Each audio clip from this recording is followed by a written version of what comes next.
I'm going to draw you a sample that is going to be designed so that you use it as the promo pieces for all your advertising. So I was like, I'm going to make just the ultimate hero shot. So I did that as a sample, and that was my goal to get into this sort of show. And so it was actually like the character from the show was actually the soldier was a courier. He was the one of the first motorcycle couriers. And actually, I made a model of him there. You can sort of see him. But anyway, so I came up with this image of him on a motorcycle and sort of birds flying around and explosions and comic panels in the back. And they actually called me after I sent that in, and they were really excited. They're like, "Come in for a meeting." I went for a meeting, and they said, "Can you do the whole show instead?" And I said, "Well, A, yes; B, no, because I don't have the time to do it because I have a day job, and C, how big can I make these things?"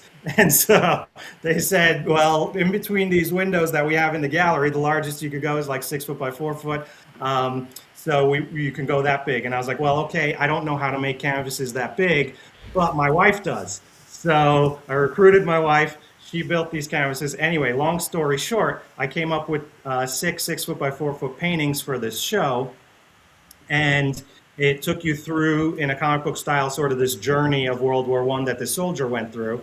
And it had sort of, like a comic book graphic narrative style, but a lot of historic realism in it as well, without pulling any punches. And so when the show opened, it attracted two types of audience. One was an older audience who was excited about the content, right? They wanted to come and see about World War I. And two was a younger audience that was excited because it was comic book style and graphic narrative. And so they came, and they both interacted with the imagery in a very different way. And so the style that I chose was stark black and white, and just flat red background. And so I was able to play with sort of light and shadow in that way. And I was experimenting with, different inks and just trying to make it really flat and stuff like that. And the older audience was sort of investigating. They didn't really know how to read comics, so I had panels and stuff like that. And so they were engaging with it with just like looking at how it was structured.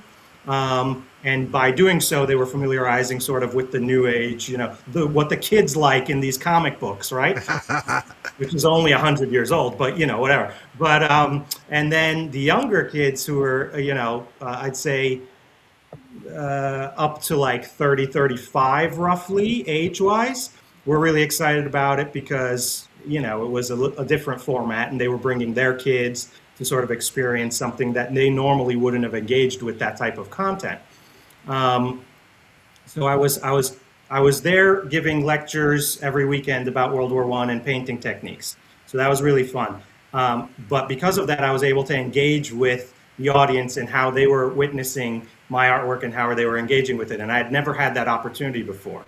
And what I had done with one of the panels was I was just playing with sort of just trying to make myself entertained while I was drawing some of these images. I never thought anything was going to come out of it, but one of the images, there was a cow, and somebody was pulling on this cow, like the chef, they had stolen a cow, and somebody was pulling this cow. And so while I was drawing the pattern of the cow, I thought to myself, well, it would be kind of fun to hide the map of Europe in the cow's pattern. And show sort of where the action was actually taking place. And I didn't think much of it. I didn't think anybody was going to notice it, but that was just something I threw in there. And I love doing that kind of thing. And I never get to do it enough. And when I see that kind of thing, I get very excited. So I threw that in there. And sort of the audience was sort of going through there. And then one day somebody noticed that. And they just went crazy, because they went from being a passive viewer of what I had produced to an active participant. Because I was there, they were there, they started asking questions. They were like, "Oh my God, I saw blah, blah." And so we started talking in a whole different way about the subject matter. And that stuck with me. I was like, this is such a good way to get people excited and be an active participant in the work, right? And I love that. I don't want to tell you what this is. You tell me what this is, right? And that there was an unintended consequence. So I learned a lot from that too.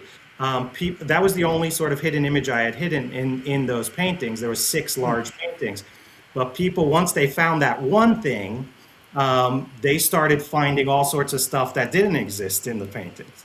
And Huh? so, Really? yeah, I had like an old couple come up, and they, after I had finished talking, and they had come up and they were like, I found the poodle. And there was a ship, like a tugboat, and there was steam coming out of the tugboat. And they were like, that you put a poodle in there, right? And I was like, yeah, I love your excitement, but why on earth would I put a poodle? It makes no sense. And when I look at it, yeah, I could see it, right? It's like a cloud, and okay, so you're interpreting. But that stuck with me a lot. And I was like, if I have creative control over a project, that's the type of thing I want to do. And I don't want to shortchange the audience. I want to put that stuff in there because I want to see stuff like that. So I want to have the, and that was years before this project came to being. And I did a few projects since then, and I never really had creative control. It's always somebody else writing the story, and you sort of do your best to make it as exciting as possible. The second fork of that story, Yanar and his wife have been writing mental health. So I should mention, Yanar is a psychiatrist. Uh, Oh, Oh he, boy.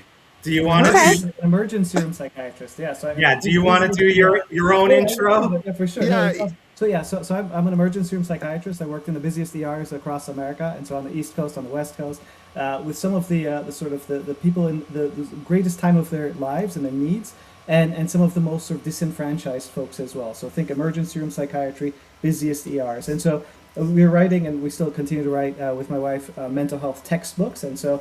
The one that we did, the first one that we did, Nadir, well, he did the cover for all of them, but the first one we did, we had sort of a hidden image. It was like the brain, but like as if it's the inside of an emergency room. So this is Okay. 2017. So this is our first book came out, and that's doing all right, thankfully. And then Nadir's working on this show in New Haven, but also something that you didn't mention, which is a little darker, which is our father was dying and then passed right around that time. So you've got trauma, grief, the sort of the realization of now you're the sort of the next generation with no one to fall back on. You're the and my son was, I don't know, it was like 6 or 7 at that time, and so realizing how do we then relate with one another, and really to your earlier sort of preamble of working with brothers and sisters and family, was how do we then work together in this new way that we're understanding ourselves and who we are in the world. And so we said, wouldn't it be awesome if we were able to work with one another? And so he was doing the covers. We started doing internal work together, and then now fast forwarding into 2 years ago, 3 years ago. So right, this is the third fork. Yeah. Oh dear, yeah, go. Yeah, That's yeah. all. So we had done, by this time we had probably collaborated on like 3 textbooks. Three. Yeah, the fifth is coming out. Yeah. Okay, yeah. So we had done 3 textbooks, and we always, we are constantly over this course of time. This is like almost a 10-year Yep. period, right? At that time, maybe a little less. But so we had always been talking about the content of the mental health books, the different impacts, and how society is changing, and how mental health issues are changing as we go, and they're intensifying, and there are different reasons for it. And what are the underlying causes of that? How is it affecting our lives? Because we're going through different transitions of life and different phases of our lives. And we put out a book. I can't remember which one it was, but anyway, Conchill, or rewrite. rewrite. Anyway, but so we put it out, and the cover got some recognition because I had Rewrite. Yeah, rewrite. Eyeball, yeah. yeah, so it was an eyeball, but it looked like sort of a photographic eyeball, but I had embedded like a ton of hidden images in it. And it's really hard to find them. And I really did it for myself, but there was tons and tons of hidden images in just what looked like a really simple image. And so our editor loved what we were doing, and she approached us, and she said, hey, why don't you guys look, you have 2 different worlds of expertise, and you've been working together. Why don't you put this together into a graphic novel? It wasn't her. It was her husband, who Her was like, husband. he was another angry geek who was a fan of Nadir's stuff, because Nadir did stuff with like Stan Lee, and he's done stuff in Marvel, and he's done a ton of stuff. Nadir's in heavy metal. He's like done a tremendous amount of stuff. So our editor at Routledge, this medical textbook company, like super serious, her husband has like a basement full of like, thousands of comic books. And she approaches Oh, Nadir. She's like, Yener, we'll do whatever you do as long as Nadir illustrates it. I'm like, okay, whatever, sure. And So, so, so yeah. that's strong number three. I'm like, yeah, no, say it's no joke. That's the God Woke book that Nadir has Oh on yeah. his shelf there. He did that with Shatner and Stan Lee. Yeah, they got an award. Yeah, Right there. that's Okay. so awesome. Um, Yeah, so they approached us and said, "Hey, why don't you do a graphic novel? You have the expertise, and you'll work with the NR on a comic." And I was like, I'll be honest with you guys. My first reaction was like 1,000% no. I'm not doing it. It's not. That'll never work. I'm not going to take direction from this guy. He doesn't know what he's talking about. I it's true. don't know. Don't, I don't want don't. an editor. you know, you at Rutledge, like, I didn't say this to them, but I was like, you're not comic book publishers. You don't know what you're talking about. I don't want an editor. I don't want anybody telling me how storytelling works or anything like this. A medical, a book with a medical sort of bend to it. It sounds boring. It sounds like it has bad artwork before I've even drawn it, right? Like, any of that. And so, there was probably like a couple weeks of like silence after No, that. nothing works. Dude, I had to come to your house. I had to Yeah, come to well, your so house. we had some issues. There Did was you go some, there with a baseball bat? I was like, yeah, I'm in California. He's in Connecticut. I'm like, dude, no, we got to do this. Yeah. So, so anyway. there was some convincing involved, but basically I was like, okay, so what do I have to do to make this, good? And so I said, all right, I want no editor. B, I want 100% creative control. And so I asked for that. And, so here's the thing, Louis, Sophia, you might find yourselves in a situation where somebody's pressuring you to do something, and the best way to get out of it is not to say no, but to make the condition so hard that the other person will reject you, right? Like, so I was like, if I make this hard enough, they'll be the ones who said no. I was willing to work it out, but so I did that, and they said yes. You go right ahead. Have 100% creative control. Have no editor. You just do what you want to do. We're gonna leave you alone. And I was like, okay, now condition C. I want an extension. So And that size, and the size too. well, so yeah, I do have a copy here. So this is All right, it's hold on. it's larger than a regular comic. So I actually have Nice. Oh, a regular comic that I'm reading right now. You can see that. Whoa. oh, that's awesome. So it is actually, it's sort of, it's the same proportions of a regular comic, but in treasury size. So once they saw the sample pages coming in, they were like, okay, no problem, we're going to go big with it. And Back so up before that, the story, right? So the story. So my Yeah. wife, she's an author as well. She's a psychologist, but she's also an author, and we write stuff together. And so she had this fiction story as a novel. It was a manuscript that she was ready to publish as a fiction book.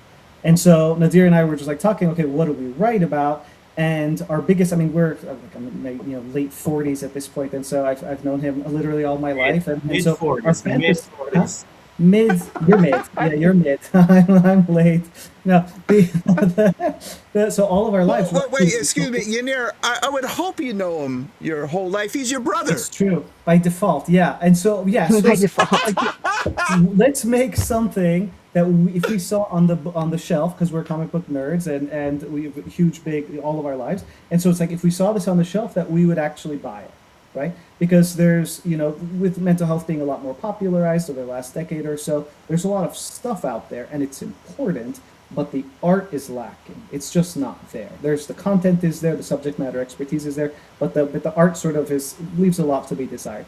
And so with Nadir, we're like, dude, if we do something, it has to be something that's going to be awesome, and let's have fun with it. And so when our editor through Routledge, when they said yes, yes, yes to everything, I was just like, this doesn't make any sense. It's kind of awesome, and they trust the work that we've done, and we were already in contract for our fifth book. So this is our number 4, and so our fifth book's coming out. So for that as well, so they're like, do this and make it however you guys want.